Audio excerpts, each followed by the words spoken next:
Normal व्यक्ति जो काम करता है रूटीन में, उससे 2 गुना, 3 गुना और 5 गुना भी आप कर सकते हैं। ये प्रिंसिपल्स अप्लाई होने चाहिए। उसमें सबसे पहली बात आती है कि कठिन परिश्रम से कभी न डरे। कठिन परिश्रम का कोई विकल्प नहीं है।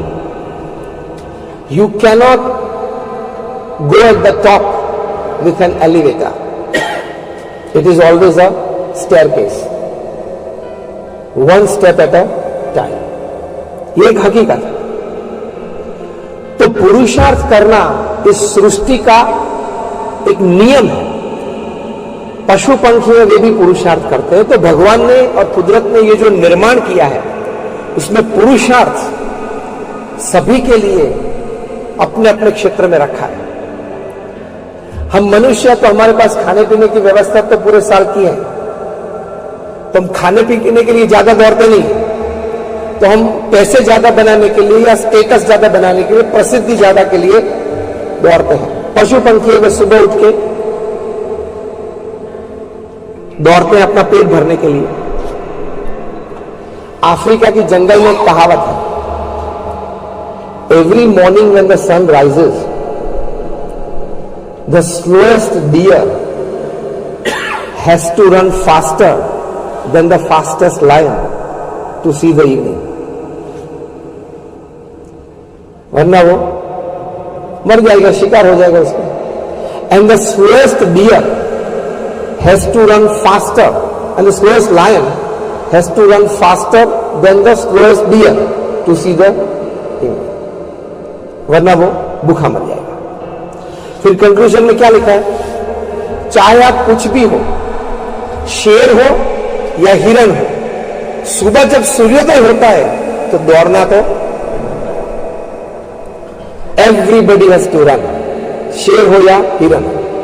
शेर को खाने के लिए दौड़ना पड़ता है, हिरण को बचने के लिए दौड़ना पड़ता है। दौड़ना तो सबको पड़ता है, लेकिन कई बार हंसते हंसते ये बात बताते हैं कि a poor man runs for bread and a rich man runs to digest his bread, लेकिन वो runs, वो दौड़ता तो है। तो एक परिश्रम जीवन में करना है, क्योंकि अगर आपने जीवन में अपने कार्य क्षेत्र में यथार्थ पुरुषार्थ नहीं किया तो जीवन का संतोष नहीं मिलेगा आपको। संतोष के लिए बहुत जरूरी है अंतिम समयों में, when you are in the last stages of your life, उस वक्त एक बहुत बड़ा संतोष ये होता है कि मैंने अपने व्यवसाय में पुरुषार्थ करके सांसारिक जवाबदारियां बराबर निभाई, परिवार को ठीक ढंग से रखा, 2, 5, 15 मित्र को मदद भी की, और पुरुषार्थ करके मेरे परिवार में आगे नौकरी धंधा अच्छा बढ़ सके, ऐसा कुछ एक प्लेटफॉर्म सभी को दिया। तो ये पुरुषार्थ करना बहुत जरूरी है। वर्क एफिशिएंसी से पहले वर्क की बात मैंने की, फिर अभी एफिशिएंसी की बात करूंगा। पहले तो काम की बात है, काम जो करना है वो व्यवस्थित करना है। हमारे गुरु थे प्रमुख स्वामी महाराज, उन्होंने कितना पुरुषार्थ किया, तभी हमारी ये जो संस्था है वो इतनी विश्वव्यापी बनी है। आज दुनिया की प्रथम 10 संस्था में से एक संस्था है। अब BAPS.org हमारी वेबसाइट आप देखना। अक्षरधाम तो आप सब गए हैं। ऐसे 1300 धर्मस्थान और 80 से ज्यादा ऐसी सेवा संस्थाएं खड़ी की सिंगल हैंडेडली। सिर्फ कंस्ट्रक्शन आप समझ लो तो भी कोई व्यक्ति के लिए असंभव बन जाता है, लेकिन उनमें एक भगवान की शक्ति का संचार था, सफल संचालन भी किया। आप हॉस्पिटल में यहां डॉक्टर्स रहे, medical staff, paramedical staff, administrative staff, non administrative staff, सभी को यहां लाना, उनको संतोष देना, काम का, तनख्वाह का, एक बड़ी जिम्मेदारी लगती है ना, और कितना उतार चढ़ाव रहता है। तो हमारे जैसे 1300 संतों को दीक्षा दी उन्होंने, और full time social service and full time spirituality में जोड़ दिया। तो ये भी एक बहुत बड़ी सिद्धि है। आपको 1300 व्यक्ति qualified, young qualified, academically bright, cultured, ऐसे 1300 फुल टाइम मुफ्त में मिल जाए तो, ऐसे 1300 लोग आपको मुफ्त में फुल टाइम मिल जाए तो ऐसी 5-10 और संस्थाएं खड़ी कर देंगे। पैसे देने वाले तो मिलते हैं, और भगवान की कृपा हमेशा रही है कि आपको अच्छे काम के लिए, पैसे के लिए कभी रुकावट नहीं आएगी। ये नहीं देगा तो वो देगा, वो नहीं देगा तो ये देगा। बड़े और अच्छे निस्वार्थ काम कभी पैसे के कारण कभी रुकते नहीं। लेकिन प्रामाणिक व्यक्ति वो संस्था चलाने के लिए मिलना, वो बहुत बड़ी बात है। तो ऐसी संस्थाएं खड़ी करके ऐसी एक बड़ी बात उन्होंने की। वे 18,000 गांव में घूमे, व्यक्तिगत परिवारों को मिले और उनके जीवन उत्कर्ष के लिए उनको व्यसन मुक्त किया, सिखाया, पढ़ाया। बड़ा पुरुषार्थ, 7.5 लाख पत्रों के उत्तर दिए। तो पुरुषार्थ तो सभी को करना पड़ता है। देखो आज हमारे प्रधानमंत्री श्री 70 साल की उनकी उम्र है, कितना पुरुषार्थ करते हैं।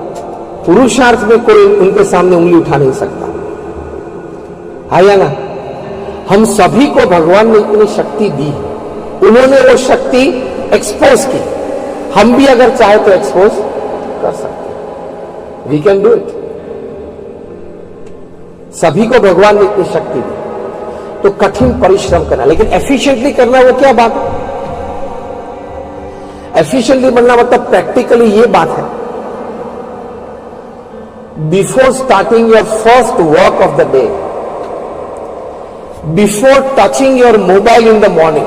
मैंने क्या शब्द प्रयोग किए, टचिंग योर मोबाइल। हाँ, before you touch your mobile and before you start your day, और आप प्रथम काम प्रैक्टिकली करना शुरू करो, उसके पहले पीस ऑफ पेपर और पेन लेके आज क्या काम करना है वो आप लिख लो।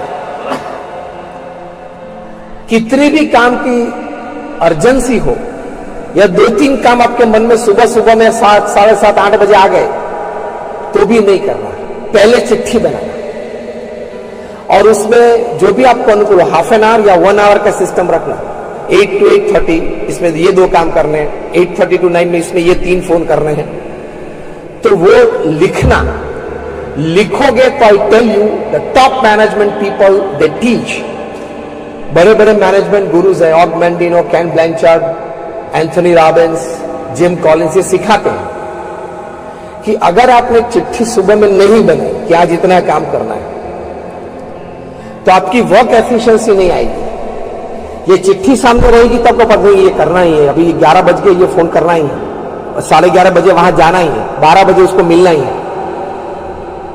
अगर चिट्ठी नहीं बनाई तो 2, 3, 5 का काम करेंगे, फिर ठीक है चलो होगा, करेंगे, चलो शाम को कुछ कर देंगे, 2 फोन है शाम को कर देंगे। तो पूरे दिन की एफिशिएंसी नहीं रहती। क्यों एफिशिएंसी इसलिए नहीं रहती कि अलर्टनेस नहीं रहती है, और अगर अलर्टनेस रही तो एफिशिएंसी रहेगी। प्रोक्रेस्टिनेशन, आलस, वो नहीं आएगी। चिट्ठी बनाना बहुत जरूरी है। मेरे भी अभी ये गौमुखी में मेरी आज की चिट्ठी है। Only then you can work and work efficient. और उसमें हर 2 घंटे 15 मिनट निकाल देना। आप लेट चलते ही होंगे, वो स्वाभाविक है। नहीं सोचा था ऐसा कुछ फोन आ गया, नहीं अपेक्षित ऐसी कोई बात आ गई, नहीं निमंत्रित ऐसे कोई लोग मिलने के लिए आ गए, आ सकते हैं, तो समाज है, व्यवस्था है, होता है। तो हर 2 घंटों में 15 मिनट निकाल देना, आप बहुत एफिशिएंटली शाम तक काम कर पाएंगे। और मनुष्य शरीर और मनुष्य बुद्धि की ताकत है, 8 घंटा 10 घंटा अच्छी तरह से काम कर सकते हैं। एक्चुअली आप तो सब साइंस के बैठे हो, मैं भी I am also a student of science. तो ये साइंस तो ये बताता है कि दिमाग तो कभी थकता ही नहीं है, वो तो हमारे मसल्स बॉडी के थक जाते हैं, इसलिए सोने की इच्छा हो जाती है और हम सो जाते हैं और नींद आती है। ये तो कभी बंद ही नहीं होता, आगे वाला बंद हो तो पिछले वाला चालू हो जाता है, और पीछे वाला आप सुबह जब उठते तो पीछे वाला बंद हो जाता है और आगे वाला जोर से चलता है। तो ये तो चलता ही रहता है।